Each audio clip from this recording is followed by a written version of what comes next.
Welcome back ख़वातीन और हज़रात। और इस वक्त हम क्रिकेट के हवाले से बात करेंगे। कल जो मनाजिर थे वो दिल को छू लेने वाले भी थे, लेकिन कुछ ऐसे मनाजिर भी थे जो जिस पे सवालिया निशान बनता है। तो हम अपने सवालात रखेंगे और हमारे साथ बहुत ही मौजू मेहमान टॉपिक के हिसाब से मौजूद हैं। पाकिस्तान के मैं तो कहूँगी कि ही इज़ एन एम्बेसडर, क्योंकि आर्टिस्ट, स्पोर्ट्स, ये वो तमाम लोग हैं, ये वो तमाम चीज़ें हैं, ये वो तमाम फील्ड्स हैं जो हमारे मुल्क को पूरी दुनिया में मुतारफ़ करवाते हैं और इन लोगों के ज़रिए ज़्यादा मुतारफ़ करवाते हैं क्योंकि फ़ैन फॉलोइंग पूरी दुनिया में। So we have Mohsin Hasan Khan साहब विद अस, जिनको आप सब एक बेहतरीन क्रिकेटर के तौर पे जानते हैं, साबिक चीफ सेलेक्टर के तौर पे जानते हैं, साबिक कोच के तौर पे जानते हैं और एज अ बैट्समैन आज भी लोग इनकी याद करते हैं और इनके वो जो कुछ फ्रेम्स होते हैं ना जो नज़रों में और जहन में बैठ जाते हैं। तो I think we have that in our memories. हमारे साथ मौजूद हैं मोहसिन साहब। अस्सलाम वालेकुम। वालेकुम सलाम Nusrat, and thank you very much for your kind words.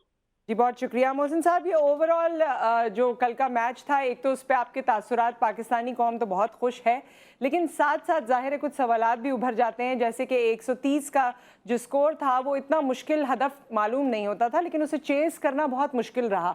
इस हवाले से क्या कहेंगे? बिल्कुल, आपने बहुत ही अच्छा टेक्निकल बात पूछी है। मतलब मैं देख रहा था मैच और मुझे अफसोस ही हो रहा था कि उन्होंने सिर्फ डिसिप्लिन बॉलिंग करके 130 का टारगेट, हमारे लिए ऐसा लग रहा था कि जैसे 190 या 200 का टारगेट हो, कि उसमें उन्होंने विकेट पे लिए, क्रॉस शॉट्स खेल के हम आउट हो गए। शारजा पे बॉल नीचे रहता है और थोड़ा स्केच कर, तो वो भी रियलाइज करना चाहिए था। वो अब करना चाहिए, सारा काम है कोचेस का, कैप्टन का, कि लड़कों को बताए कि भाई इस पिच के ऊपर किस तरह हमने खेलना है।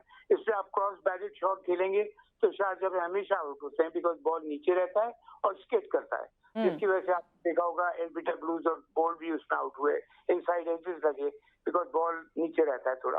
तो आई थिंक ये चीज देख लेते हैं। और मैं ये डर रहा था कि कहीं ऐसा ना हो कि ये चीजों को फॉर ग्रांटेड लेके विकेट थ्रो कर दें और फिर अपने ऊपर प्रेशर पड़ जाएगा। और एग्जैक्टली वही हुआ कि आप देखिए उस वक्त के 130 का टारगेट, ऑनेस्टली ऐसा लग रहा था जैसे 230 हम फेस कर रहे हैं।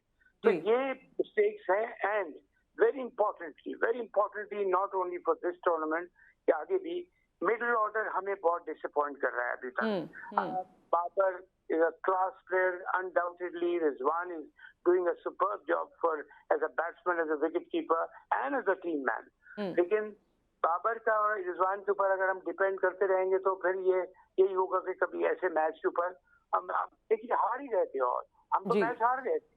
मैं तो बल्कि गाड़ी में स्टूडियो जा रहा था, मैं लाइव कर रहा था आप ही के चैनल के लिए। मैं 11 से 12 लाइव कर रहा हूँ प्रोग्राम। तो मुझे किसी ने फोन करके बताया हार गए हम। तो मैंने कहा क्या है, मतलब चलने बस ही एक विकेट है, वो भी फास्ट बॉलर आया है, नया लगता है नसीम, तो हम तो हार जाएंगे मैच। मैंने कहा नहीं, ऐसा नहीं है, क्रिकेट में कुछ भी हो सकता है। फॉर्चुनेटली अल्लाह का शुक्र है मैच जीत गए। उसके 2 स्ट्रोक्स लग गए, उसे फुल टॉस थी हालांकि दोनों, लेकिन उसने 6 रन का शॉट मारा जो कि आसान नहीं होता। बिल्कुल बिल्कुल।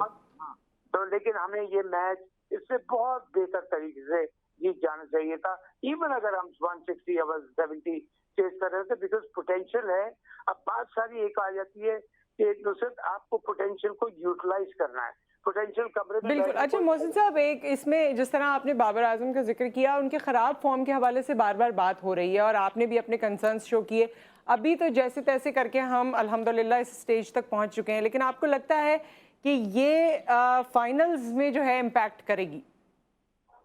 बिल्कुल करेगी। और यही मैं आपसे कह रहा हूँ कि इवन बाबर को चाहिए कि अपने लड़कों से बात करे, कोचेज हैं वहाँ पे, कि देखो और देखिए ऐसा होता है पार्ट ऑफ द गेम। कभी किसी प्लेयर के ऊपर या कभी टीम के ऊपर 2, 4, 5 मैचेस का कुछ थोड़ा सा बैट, जैसे पर्पल पैच आता है तो बैट पैच भी आ जाता है, तो वो बेचारा आउट हो रहा है, मुझे पता है। और वो बड़ा डिटर्म, मुझे बहुत पसंद है। I am telling you he is a class player, लेकिन शायद थोड़ा सा या तो वो भी थोड़ा सा इस वक्त कंफ्यूज हुआ है। यहाँ पे एक बहुत बड़ा रोल होता है कोच का, कि चाहे वो सीनियर प्लेयर हो या यंगस्टर हो, कि उनके साथ बैठ के डिस्कशन करें, उनको मेंटली रिलैक्स करें कि तुम्हारी जो छोटी सी प्रॉब्लम है तुम इसको बड़ा बना रहे हो कि आउट होने, कोई बात नहीं, आउट हो जाता है। दुनिया का कोई प्लेयर ऐसा नहीं कि जो आउट ना हो, लेकिन आउट किस तरह हो रहा है ये देख के मुझे अफसोस हो रहा है। That means he is slightly mentally disturb, क्योंकि मैं आउट क्यों हो रहा हूँ ऐसे, यहाँ coach can play a very important role just to mentally relax him कि भाई नहीं तुम हमारे मेन स्कोर रहे हो, डोंट वरी, ऐसा कुछ होता है। लेकिन आज भी देखिए वो रन बनाने के चक्कर में क्रॉस बैटेड शॉट खेल गया तो एलबीडब्ल्यू हो गया, बिकॉज उसको भी जहन में होगा कि ये टीम का शीट एंकर रोल प्ले करता है बड़ा जबरदस्त। And I tell you what, मैं ये नहीं कि वो हमारा प्लेयर है पाकिस्तान का इसलिए कह रहा हूँ, I feel today he is not the best, he is one of the best batsman of the world. लेकिन जब ये फेज आता है यहाँ पे कोच, या इसलिए कि बाबर खुद कैप्टन है, but coach must play a very important role. अच्छा, कोच का आपने एक ये रोल बताया which is very important undoubtedly, लेकिन इसके साथ साथ जिस तरह आसिफ अली के साथ मामलात हुए और रवैया और एक एक्सप्रेशन एक्सचेंज और जो भी एक्सचेंज वर्ड्स में भी जो एक्सप्रेशन एक्सचेंज हुआ, उसमें कोच की क्या रिस्पॉन्सिबिलिटी बनती थी उस वक्त भी और शायद अब भी उसके बाद भी? मैं ऑनेस्टली आपसे कह रहा हूँ कि अगर मैं कोच होता टीम का अभी, तो मैं मेक श्योर करता कि एशियन क्रिकेट काउंसिल जो है वो एक बहुत ही सीरियस एक्शन ले इस अफगानी प्लेयर के साथ जिसने प्रोवोक किया। वो आउट हो गया, ठीक है, वो आउट होके वापस जा रहा है, पीछे आके आपका हम सुन तो नहीं सके, लेकिन बॉडी लैंग्वेज भी बता रही थी कि उस प्लेयर ने पाकिस्तानी प्लेयर के खिलाफ कोई गलत अल्फाज बिल्कुल बैड लैंग्वेज यूज की है। अब बैड लैंग्वेज सुन के बहुत से कम लोग होते हैं जो खामोश रह जाते हैं, लेकिन पर क्यों खामोश रहे? बेवकूफ तो नहीं है। और पहली बात, आई पर्सनली फील कि एशियन क्रिकेट एसोसिएशन को बहुत सीरियस एक्शन लेना चाहिए इस अफगानी क्रिकेटर के ऊपर, because he started the fair. तो और अगर एक दफा एक्शन ले लेंगे तो आगे आप प्रॉब्लम नहीं होगी, और एक्शन नहीं दिया आप, ठीक है। अफगानिस्तान की मुझे एक बात पसंद है कि बड़ी एग्रेसिवली क्रिकेट खेलते। देखिए 130 करना भी उन्होंने हमारे लिए मुसीबत डाली, लेकिन दैट डजंट मीन कि आप एग्रेशन में बदतमीजी करना शुरू हो जाए।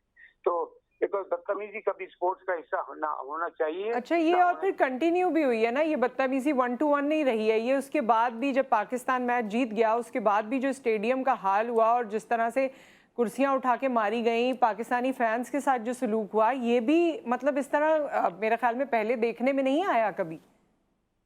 बिल्कुल आपने ठीक कहा, बिल्कुल, और आपने सही बात रेज की कि इवन क्राउड में बहुत बदतमीजी हुई है पाकिस्तानी के साथ।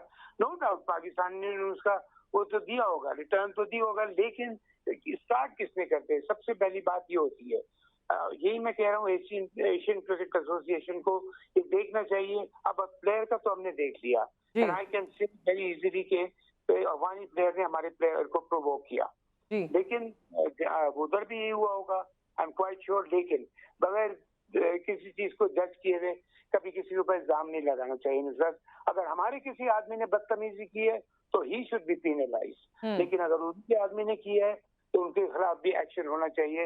And this has to be ना, अदरवाइज तो ये क्रिकेट जेंटलमैन गेम तो रहा नहीं, लेकिन इतनी बदतमीजी क्रिकेट में नहीं होती है जिस तरह हम आजकल देख रहे हैं। बिल्कुल। अच्छा, नसीम शाह के हवाले से कल रात से मैं देख रही हूँ सोशल मीडिया पर भी, he is a hero all together. Naseem Shah का ये जो मूव था और जिस तरह पाकिस्तान जीत गया और आगे उनका पोटेंशियल जो है, या कोई अप्रिसिएशन जो आप उनके हवाले से उनको करना चाहें, उन तक पहुंचाना चाहें? मैं जी देखिए नसीम शाह के लिए तो कहूंगा कि आई थिंक पाकिस्तान के लिए बड़ा फॉर्चुनेट है कि यहाँ से फास्ट बॉलर्स बड़े अच्छे निकलते हैं। एंड बैटिंग तो खैर हमने आज उसकी देखी और उसने बड़े सही वक्त पे अच्छा काम किया, लेकिन he is a wonderful future prospect as a fast bowler for Pakistan. He's got a beautiful run up, उसका bowling action, उसकी line and length control, and he's got the speed. तो है भी सब कुछ है, इसका potential है। अब यहाँ पे मैं यकीन कीजिए, मैं इस चीज में बिलीव करता हूँ कि जब भी आपको ऐसा कोई हीरा मिले तो उसको तराशें, फिर उसको और खूबसूरत बनाए और अच्छा बनाए। तो आज इसमें बैटिंग में नीडफुल था, फुल टॉसेस थी, लेकिन फुल टॉस के ऊपर भी अंडर प्रेशर 2-6 रन के शॉट मारना आसान बात नहीं है। और ये लड़का, मैंने इसकी बॉडी लैंग्वेज भी देखी है, बड़ी अच्छी है, पॉजिटिव बॉडी लैंग्वेज है, वो बहुत जरूरी है। बिकॉज आपके, मैंने जैसे पहले कहा, की एग्रेशन बहुत जरूरी है, लेकिन बदतमीजी वाला नहीं, जो कंट्रोल्ड एग्रेशन होता है उस तरह से, चाहे आप बॉलर हो या बैट्समैन। तो I think is a wonderful prospect for Pakistan, लेकिन फॉर गॉड से डोंट एक्सपेक्ट दिस। पिछले मैच में आगे जैसे नवाज ने बड़ा इंपॉर्टेंट रोल प्ले कर दिया था, तो आप हमारा अगर मिडिल ऑर्डर की जो हमारे 3, 4, 5 ये नंबर है, इसको बहुत इंपॉर्टेंट पार्ट प्ले करना पड़ेगा, वेदर बाबर रिजवान स्कोर्स और नॉट। Okay. लेकिन बाबर और रिजवान की मैं बाबर की आज भी तारीफ करूंगा because he is a great batsman, और रिजवान की मैं जितनी भी तारीफ करूं तो सब कम है, because he is a man of, कहते हैं ना, man whenever the team is in trouble, तो वो जाके चाहे वो कोई भी फॉर्मेट हो, टेस्ट हो, वनडे हो, T20, ये परफॉर्म करता है। लेकिन if we have to, अच्छा उन्होंने एक और चीज It's very encouraging मोहसिन साहब, इट्स वेरी एनकरेजिंग कि लोग जहाँ क्रिटिसिज्म कर रहे हैं वहाँ आप इनको एनकरेज भी कर रहे हैं और उनके फ्लॉज भी साथ साथ डिस्कस कर रहे हैं। मुझे मजबूरी है, ब्रेक लेना पड़ेगा, आपको थैंक यू कहना पड़ेगा। इंशाल्लाह हम फिर किसी वक्त कनेक्ट करेंगे। Thank you so much for your time. और ख़वातीन हज़रात, यहाँ पर एक ब्रेक आ गया है। ब्रेक के बाद जब हम वापस आते हैं, पेरेंटिंग पे हमें बात करनी है, बच्चों पे हमें बात करनी है। आप हमसे सवाल भी कर सकते हैं, हमारी डॉक्टर साहिबा मौजूद होंगी यहाँ पर, उनसे भी सवाल कर सकते हैं आफ्टर द ब्रेक।